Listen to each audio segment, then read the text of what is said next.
Bonjour famille.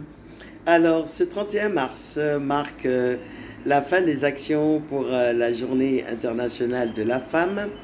Dans ce cadre, le ministère de la Femme, de la Famille et de l'Enfant organise à l'université Félix Houphouët-Boigny de 14 h à 18 h un atelier pour inciter les élèves et les étudiantes à s'orienter vers les filières scientifiques. Le thème de cet atelier, c'est l'apport de la jeune femme dans les métiers scientifiques et digitaux dans le développement de la Côte d'Ivoire. Évidemment, vous aurez des panélistes, des visites de stands, des animations, un cocktail et des prestations. Alors, nous remercions le ministère de la Femme, de la Famille et de l'Enfant de nous associer à leurs belles actions. Corinne Azoumé. Bonjour Madame la ministre. Alors je veux exposer 2 minutes sur artisanat et digital. Comment un créateur ou une créatrice peut vendre à l'étranger, sortir de sa zone de confort. Évidemment, apparaître sur les plateformes, ouvrir des sites internet en mettant les prix afin que le client à l'extérieur puisse choisir les œuvres et éventuellement livrer. Voilà ce que je voulais dire aujourd'hui. Merci beaucoup, Madame la ministre. Merci. Le tissu qui est dans le recyclage aussi. C'est exactement ça. Donc ma salle création ou galerie ma salle est aussi dans le recyclage. Recyclage des bleus, l'utilisation de la peinture naturelle pour teindre les pailles tissées, etc. Donc c'est une galerie verte. Puisqu'on parle de femmes et climat, femmes et environnement, c'est une galerie verte. Donc aujourd'hui vous êtes à... Vous, qu'est-ce que ça va apporter? Oui, mais parce qu'aujourd'hui, il faut dire aux jeunes filles qu'on peut commercer, mais sur le plan digital, puisqu'aujourd'hui, c'est sciences, ingénierie, mathématiques et digital.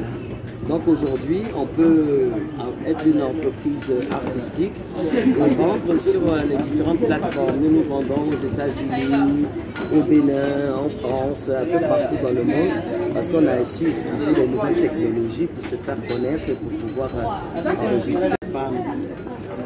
Les potières du Sahel vivaient. C'est vrai qu'il y a la poterie qu'on utilise pour boire, mais il vivait beaucoup du tourisme. Si le tourisme lui-même est en berne, parce qu'il y a beaucoup plus de difficultés, donc nous devons aider ces femmes-là justement à continuer à travailler en utilisant, en décorant, en recréant sur la création de base. Voilà. Moi je suis Corinne Azoumé, fondatrice des ateliers céramiques. Voilà, ma salle création, c'est notre partenaire.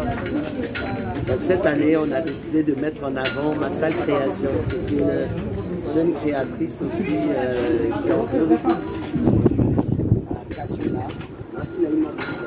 Ensuite, c'est la galerie Massal.